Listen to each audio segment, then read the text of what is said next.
El tema de neoplasias del sistema nervioso central, abordaje integral, nos da oportunidad de escoger.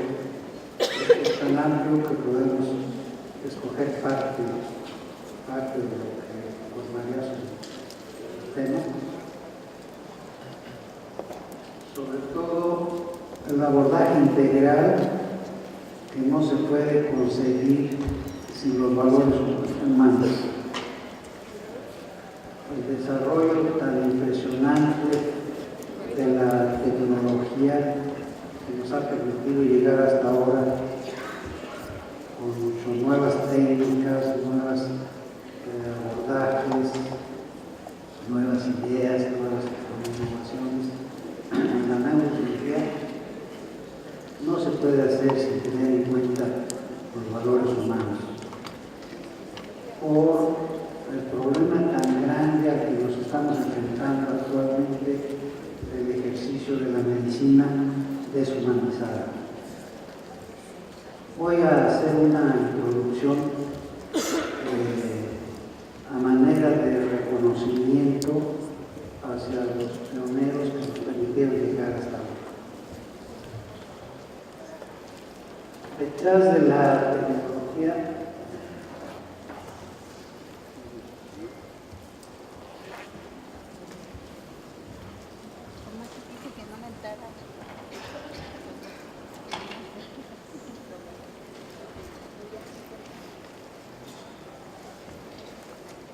la tecnología digital, de las nuevas ideas, de las nuevas técnicas que han permitido un desarrollo sorprendente de la neurociencia, está el factor humano con todos sus valores. Es importante señalar el antecedente histórico que en cualquier país quedó establecido por quienes fundaron, impulsaron e innovaron la práctica de la neurociencia.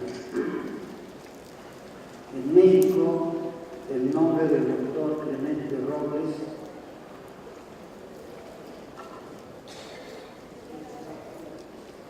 es una leyenda y ocupa un merecido lugar en la medicina y cirugía nacional e internacional.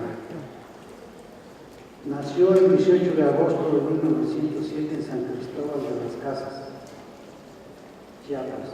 Completó su primaria e hizo la secundaria en esta ciudad. Estudió la preparatoria en el Colegio de San Ildefonso en los años de 1919 y 1922. Conoció, estudió y trabajó con destacados profesores, llegando a mantener una estrecha amistad, como con el profesor Isaac Ochoterena, dedicado a la investigación y enseñanza de la biología, la botánica, la zoología, la histología y anatomía patológica en el Colegio de San Ildefonso y en el llamado Instituto de Higiene. Con el doctor Fernando Carranza, fisiólogo, director de la Escuela de Medicina y posteriormente rector de la universidad. Con el doctor Eliseo Ramírez, excelente cirujano, relación que inclinó al aún preparatoriano Clemente Robles hacia la cirugía. Se inscribió en medicina en 1923 y se graduó el 29 de enero de 1929. Tuvo la oportunidad de presenciar una primera operación en el Hospital Juárez, realizada por el doctor Rojo de la Vega, experiencia que definió su vocación y destino en la cirugía. Se forjó como un destacado cirujano en el Hospital Juárez bajo las enseñanzas de prominentes profesores. En 1935, por su capacidad profesional y destreza quirúrgica, recibió una beca para ampliar sus conocimientos y experiencia, visitando hospitales de Estados Unidos y Europa, en donde ya se había establecido escuelas de neurocirugía, impulsando el desarrollo de la especialidad. En México no había propiamente una escuela de neurocirugía. Salió de México en noviembre de 1935. Ya tenía una invitación previamente para conocer la Clínica Mayo en Rochester, Minnesota. Conoció diversos servicios de cirugía, pero en particular le llamó la atención las operaciones realizadas por el doctor Hudson en neurocirugía. Un gran cirujano, un gran técnico, con una diferente concepción de la cirugía. Sus operaciones nítidas, realizadas con delicadeza y una gran belleza, hacía de sus procedimientos quirúrgicos un verdadero arte. El doctor Hudson había publicado un artículo en el año de 1921 en el que describió la importancia de la disección gentil entre un tumor y el cerebro. El doctor Robles se hizo asiduo visitante de sus operaciones. En las salas de hospitalización seguía los casos clínicos operados, los buenos resultados en el posoperatorio, observaba cómo se hacían los diagnósticos, las indicaciones y escuchaba con atención las explicaciones que daba el doctor Hudson. Esta experiencia marcó en la vida quirúrgica del doctor Robles su inclinación y dedicación por la neurocirugía. Permaneció 6 meses. Después se trasladó a Baltimore para visitar al doctor Dandy por 3 meses en el Hospital Johns Hopkins. El doctor Dandy tenía una vida profesional muy activa, era infatigable en la investigación y la enseñanza, había hecho grandes contribuciones a la neurocirugía. Visitó en Boston la escuela que había consolidado Harvey Cushing, dejando al retirarse la neurocirugía como una especialidad. Era la autoridad de neurocirugía más conocida en Estados Unidos. Después de conocer el Hospital Peter Ben Brigham, continuó su viaje visitando hospitales en Nueva York, Londres, Berlín, Viena y París. En esta ciudad conoció al profesor Gosset, jefe de cirugía general en el Hospital de la Salpêtrière. Le impresionó el trabajo neuroquirúrgico del doctor de Martel, quien promovía las operaciones de la fosa posterior en posición sentada. Visitó a Clovis Van Sant, neurólogo, alumno de Babinski, patólogo además, que tuvo que aprender neurocirugía para resolver sus casos clínicos. Para aprender se trasladó a Boston con Harvey Cushing en 1927 y en 1930 hizo su primera operación a los 51 años de edad, extrayendo un quiste hidatídico de la cisura de Silvio con éxito en el Hospital de la Pitié. En 1933, 3 años después, Cushing visitó a Clovis Van Sant, quedando sorprendido de sus destrezas quirúrgicas. De Martel y Clovis Van Sant fueron los impulsores de la neurocirugía moderna en Francia, Dandy y Cushing en Estados Unidos. De regreso en México, el doctor Robles fue invitado a integrarse al Hospital General de México, en donde fundó en el año de 1937 la primera escuela de neurocirugía en el país. Se fueron integrando médicos que fortalecieron el servicio, colaboraban los doctores Magín Puy Solanes,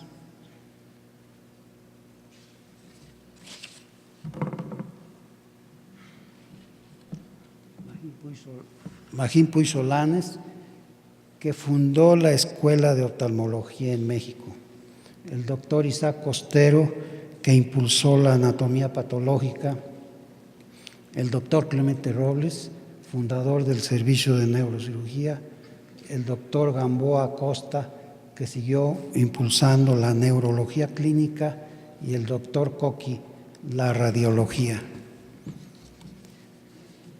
Empezó a enfrentarse el doctor Robles a los tumores del sistema nervioso central y a la cisticercosis.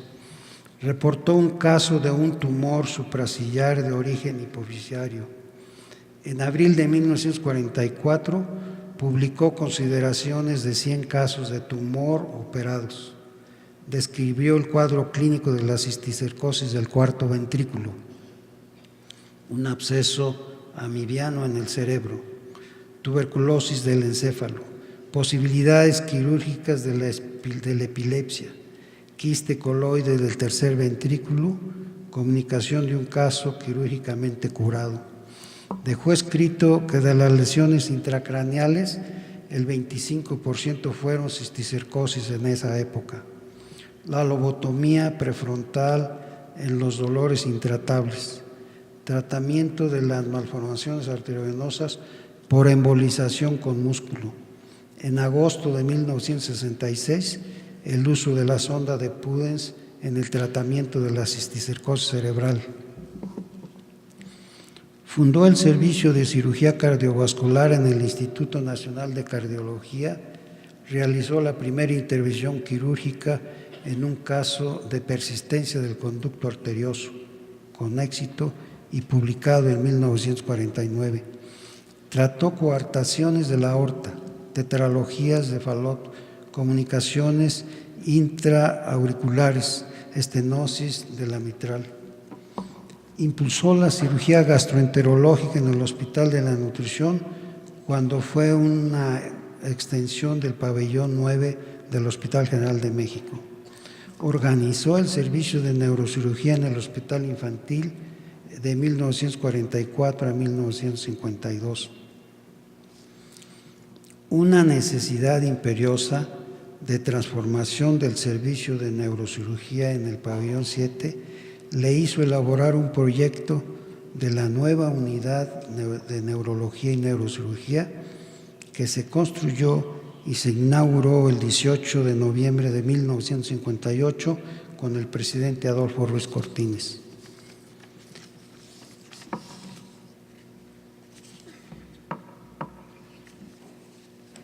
Esta fotografía es del doctor Clemente Robles en el Cañón del Sumidero, en su estado Chiapas. En septiembre y octubre de 1979, ya a su edad avanzada, introduce por primera vez el uso del praziquantel en el tratamiento de la cisticercosis cerebral en el humano. Su protocolo de investigación con más de 700 casos en 1987 le permitió publicar en el Journal de Neurocirugía los resultados obtenidos en 141 pacientes con un seguimiento de 5 años. Se constituyó en una contribución de la medicina mexicana a la medicina en el mundo. Su incansable trabajo académico impulsando la medicina y cirugía le absorbió su vida entera y lo hizo merecedor de grandes distinciones. Profesor emérito de la Facultad de Medicina, doctor honoris causa de la Universidad Nacional Autónoma de México, director emérito del Hospital General de México, presidente y miembro honorario de la Academia Nacional de Medicina y Mexicana de Cirugía, reconocimientos y premios nacionales e internacionales.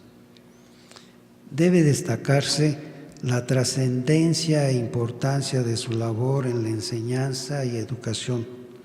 Supo transmitir interés y responsabilidad profesional con su ejemplo. Despertó la vocación de los jóvenes por especialidades quirúrgicas, en particular la neurocirugía.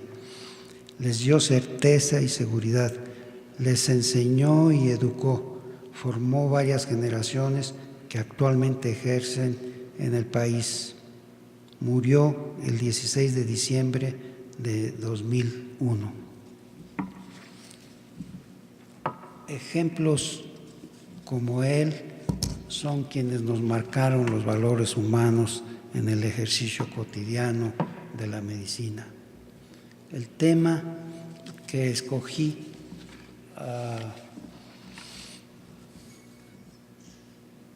cirugía craneofacial porque probablemente es el área de la neurocirugía que se ha visto mayormente transformada por los adelantos de la tecnología. La tomografía, la resonancia, hicieron que tumores de la base del cráneo que eran inabordables, inaccesibles, actualmente puedan tratarse. Dentro de las neoplasias que nos ha tocado tratar, las menciono en esta lista, entre lesiones benignas y malignas, como el mucosele, el nasoangiofibroma juvenil, papilomas, adenoma pleomorfo, meningioma, hemangiopericitomas, displasias fibrosas, schwannomas, carcinomas, sarcoma osteogénico, cordomas, condrosarcomas, raudomiosarcomas, linfomas, fibrohistiocytomas, plasmocitomas, neuroblastoma olfatorio, tumor de células gigantes, melanomas, glomus yugular. Probablemente de los casos más malignos y que representan una tragedia en el tratamiento con pacientes de esta patología son los melanomas y desde luego los glioblastomas multiformes.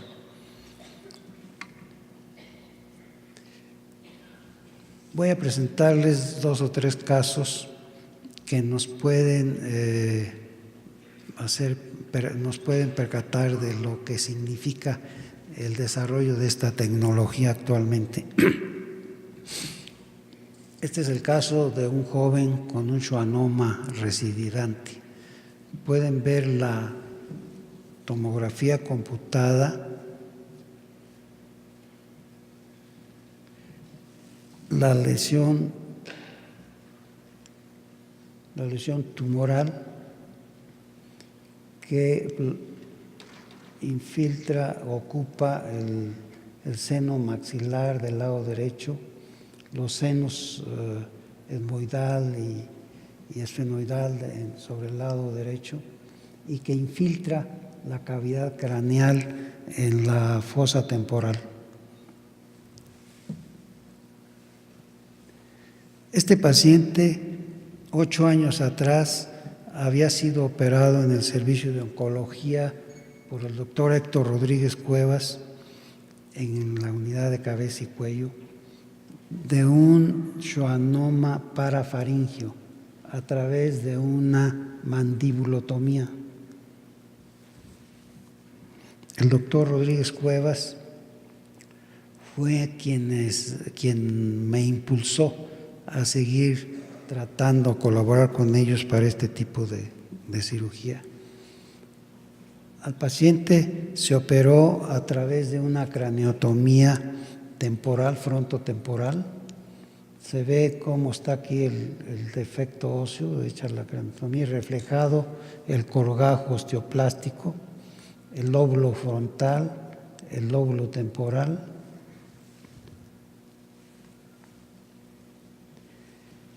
Es necesario la resección del maxilar para poder abordar la lesión, primero a través de la craneotomía, hacer el camino y facilitar el abordaje de los cirujanos oncológicos, quienes resecan la lesión a través de una incisión de Weber-Ferguson en el lado derecho de la nariz.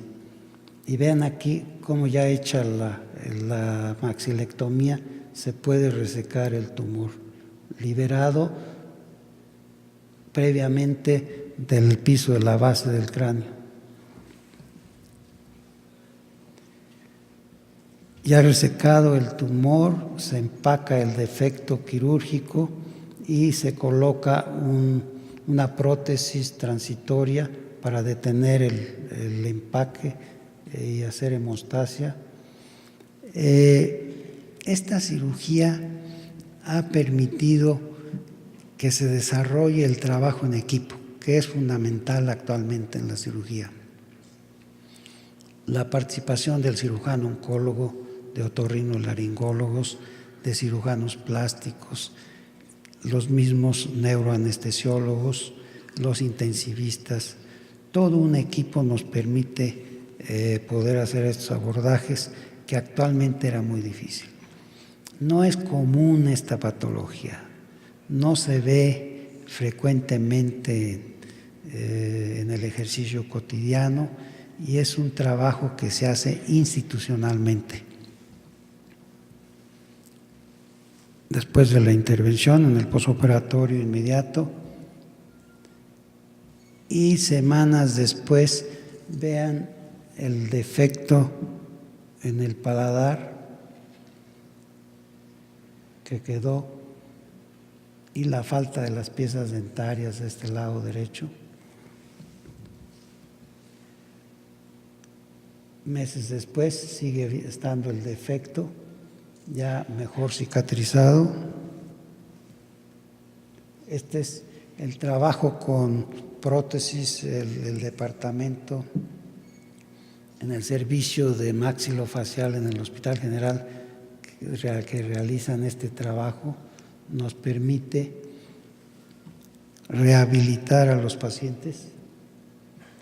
Y vean el paciente rehabilitado con su prótesis ya definitiva, joven, estuvo en condiciones de poder reintegrarse a sus estudios en la preparatoria en Chiapas. Este es el caso de un esthesioneuroblastoma. No es raro encontrar este tumor. Se origina en la mucosa nasal, en su parte más alta, en las células olfatorias del epitelio olfatorio. Cursa asintomático hasta que no produce la obstrucción nasal como una manifestación clínica, hasta que empieza a haber escurrimiento nasal, mucoide, sanguinolento o epistaxis. Si el tumor, como en este caso, invade la órbita, entonces produce proptosis o quemosis, que son de los síntomas que comúnmente encontramos. Los estudios radiológicos son los definitivos y los que nos permiten planear el tratamiento quirúrgico. Es el paciente, ven la quemosis en el ojo derecho. En ocasiones el tumor deforma la nariz, el dorso de la nariz se amplía, se produce a veces otitis. El abordaje, el objeto de este abordaje es retraer los lóbulos frontales, los dos lóbulos frontales, extraduralmente a través de una craniotomía. Previamente se había tallado un colgajo de periósteo que está aquí reflejado, la frente es aquí, se ve parte del tumor. Este colgajo con un pedículo en su base es lo que nos permite cubrir después el defecto en el piso anterior de la base del cráneo. Colocándolo solamente como una hamaca, cubriendo el defecto, es suficiente para que posteriormente se fortalezca el piso de la base del cráneo.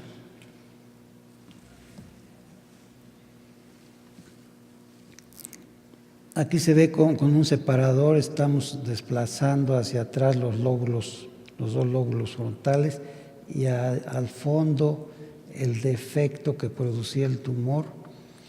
Después de este tiempo interviene el cirujano oncólogo, los neurocirujanos del equipo, por la vía facial y se reseca fácilmente la lesión.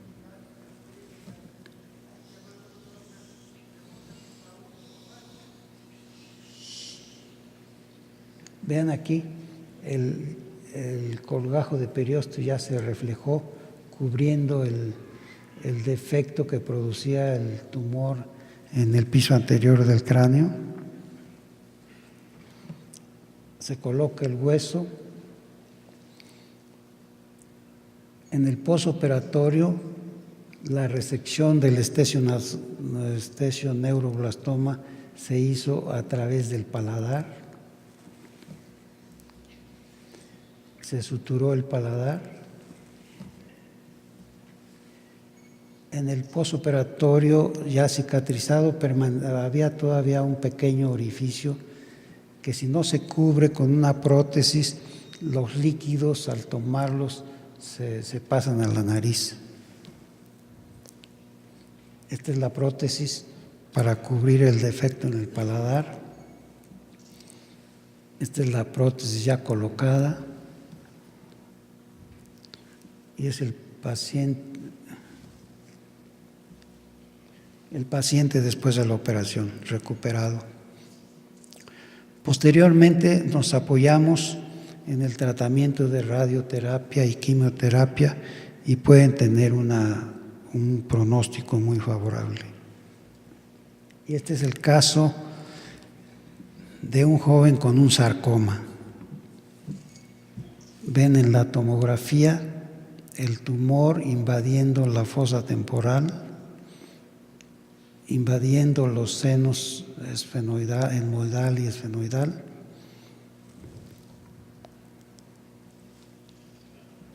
En la craneotomía temporal con un colgajo osteoplástico. Este es el músculo temporal, la craneotomía hecha, se refleja el colgajo hacia un lado. Este es el colgajo reflejado y este es el tumor, el sarcoma, que fue posible resecarlo radicalmente. Es el tumor,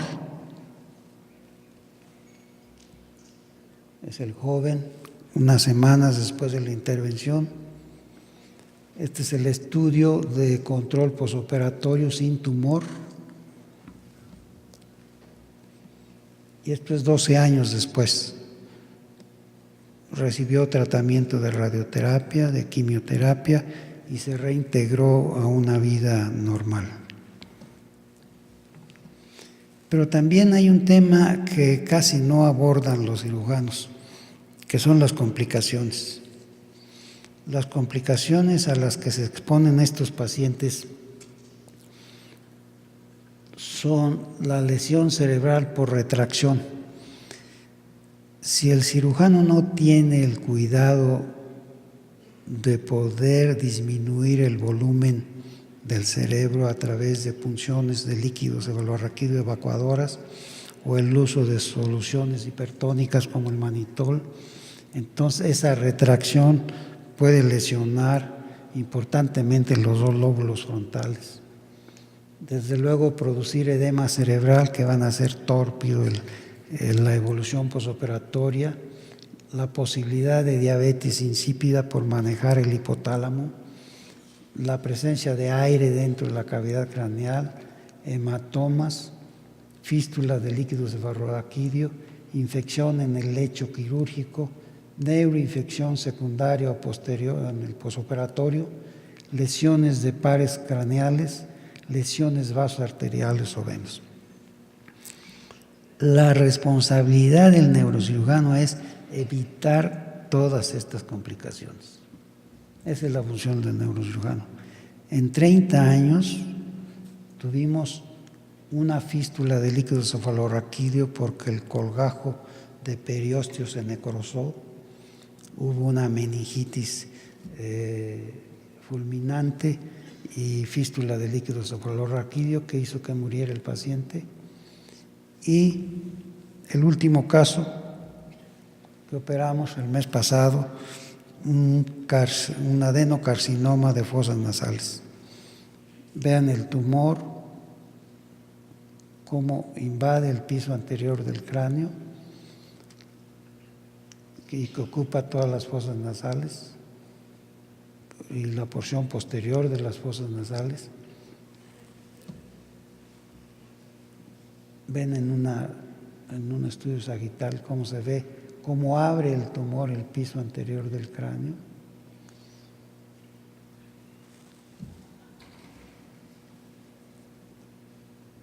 Igual una incisión coronal, se refleja el colgajo cutáneo junto con el colgajo de periósteo. Este es el defecto en el piso anterior del cráneo después de resecar el tumor. A través de una ritnotomía lateral derecha, el cirujano oncólogo extrae el tumor.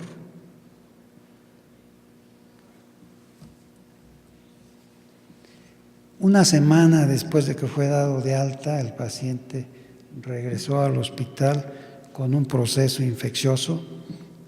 Había desarrollado un absceso subgaleal por debajo de la piel en la frente y un empiema por delante de los dos lóbulos frontales, comunicado al defecto que había dejado la resección del tumor en la nariz. Entonces, estamos expuestos a este tipo de complicaciones que exponen la vida del paciente. Vean la comunicación de la cavidad del lecho tumoral con la cavidad intracraneana, el absceso epidural y el absceso subgaleal con aire. Además, había un absceso en el lóbulo temporal izquierdo.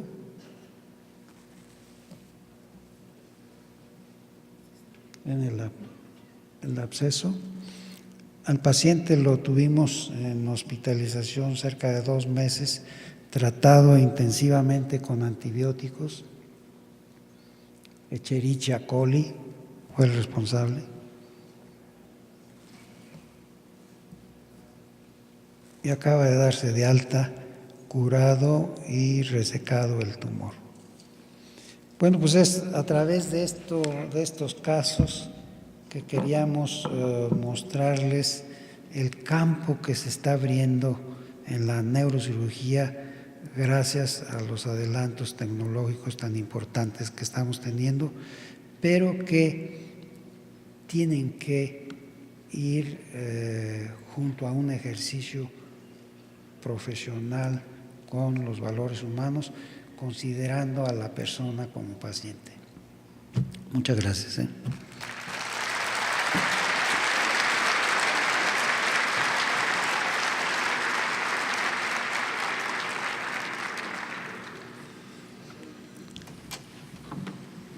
Muy bien, doctor, pues muchísimas gracias. No se nos vaya, por favor, permítanos unos minutos.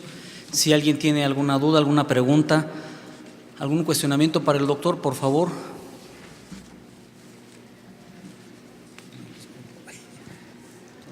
Todo muy tranquilo. Pues bien, muchísimas gracias al doctor. Doctor, queremos que por favor nos reciba su reconocimiento y un presente de parte del Laboratorio Médico Chopo. Gracias, doctor, muy amable por estar acá con nosotros. Muchas gracias a todos. Actualmente el ejercicio de la medicina deshumanizada. Voy a hacer una introducción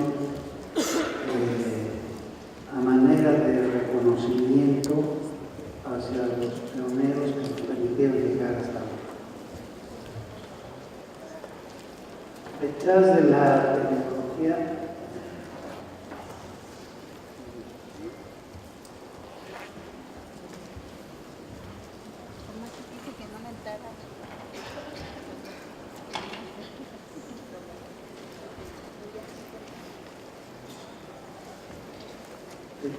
tecnología digital, de las nuevas ideas, de las nuevas técnicas que han permitido un desarrollo sorprendente de la neurocirugía, está el factor humano con todos sus valores. Es importante señalar el antecedente histórico que impartió el tema de neoplasias del sistema nervioso central, abordaje integral, nos da oportunidad de escoger. Es tan amplio que podemos escoger parte de lo que formaría su tema. Sobre todo el abordaje integral que no se puede conseguir sin los valores humanos.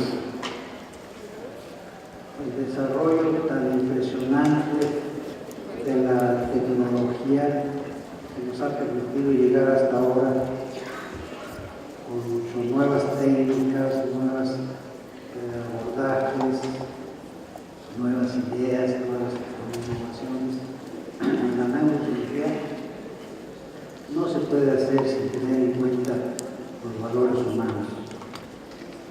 Por el problema tan grande al que nos estamos enfrentando. Este país quedó establecido por quienes fundaron, impulsaron e innovaron la práctica de la neurocirugía. En México, el nombre del doctor Clemente Robles